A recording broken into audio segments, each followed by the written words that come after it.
Shalom, shalom. Vamos mais um pouco, orando para fechar as brechas. Uma poeira sinistra se espalha pela cidade. Ezequiel diz que a cidade é coberta de pó. O que está acontecendo é que a brecha do muro, sendo muito pequena, limita a entrada na cidade e apenas um número reduzido de soldados. A invasão total seria feita por uma horda de muitos milhares de soldados e não poderia ser por ali. Por isso, a estratégia foi criar confusão e distração para que a brecha permanecesse disponível e despercebida, enquanto está sendo usada apenas como parte dessa elaborada estratégia de invasão.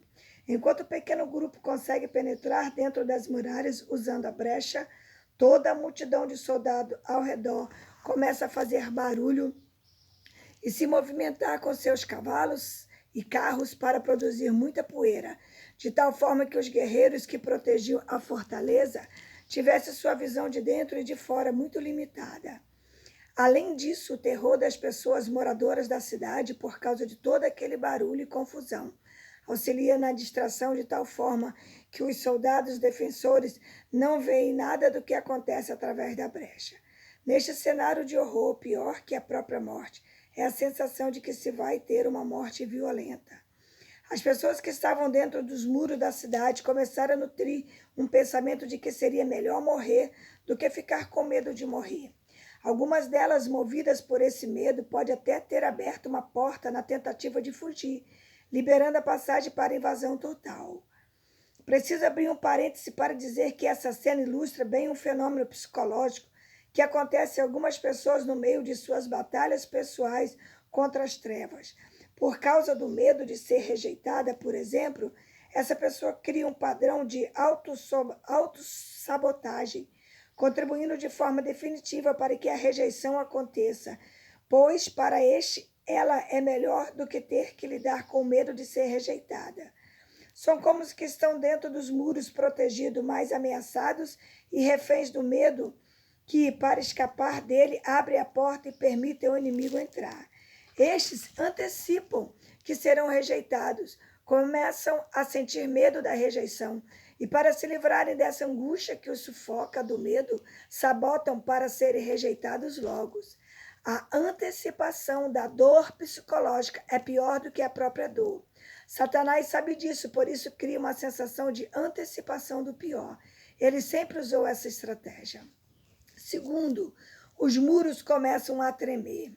Os muros produzem na população da cidade a sensação de última fronteira segura. Por isso o inimigo sabe que, se ameaçar o muro de forma explícita, as tropas se concentrarão em defendê-lo, deixando qualquer outra preocupação no campo da distração.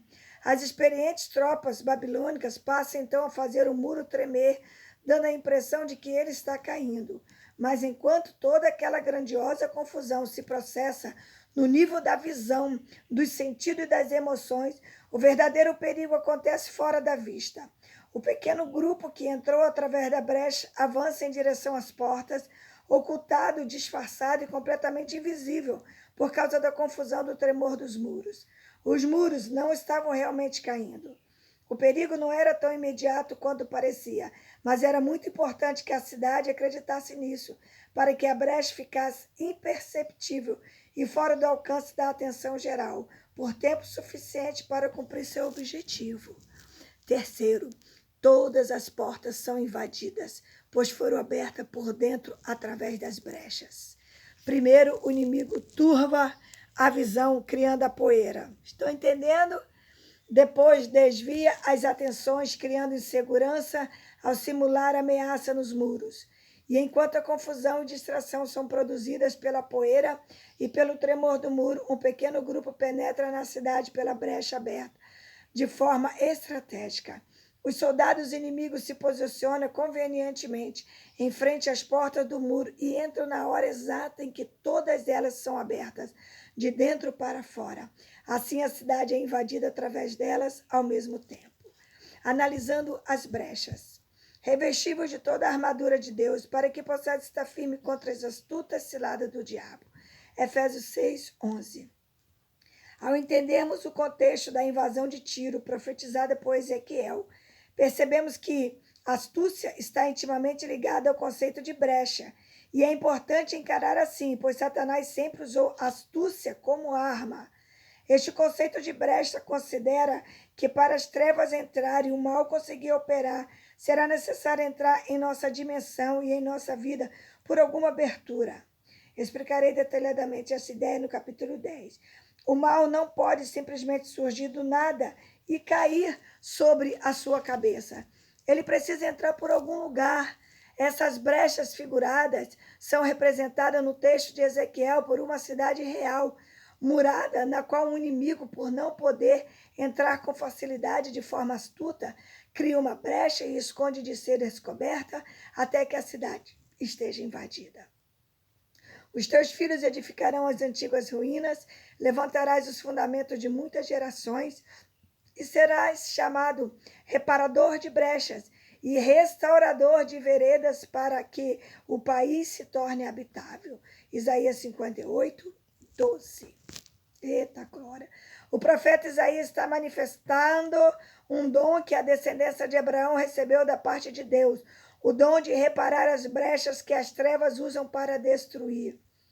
O texto parece indicar que, mesmo naquele momento da história, cada geração precisa de um grupo de reparadores de brechas, pois quando eles não existem, a destruição é certa. Pessoas ou institucionais. Pessoais ou institucionais. As brechas podem ser pessoais ou institucionais. As brechas pessoais muitas vezes operam em sua própria vida mesmo, que não as notemos. Pessoais, padrões de comportamento viciosos e dependentes, conceitos deturpados, arraigados na mente, ações classificadas como pecados na Bíblia, sentimentos negativos que insistimos em não resolver, iniquidade, herdade de outras gerações. Todos esses são exemplos de área de nossa vida individual, que as trevas reivindicam como direito para nos atacar individualmente. Institucionais, os mesmos padrões de comportamentos viciosos e dependentes, conceitos deturpados, arraigados na mente, ações classificadas como pecados na Bíblia, sentimentos negativos que insistimos em não resolver, iniquidade, herdade de outras gerações, mas tudo isso construído na escala da instituição. Pode ser uma igreja, empresa, família, cidade ou um país. O texto acima põe Israel como nação nessa situação. Uma geração inteira pode abrir brechas por onde as trevas entram e controlam a instituição. No Velho Testamento vemos isso acontecer com Israel muitas vezes.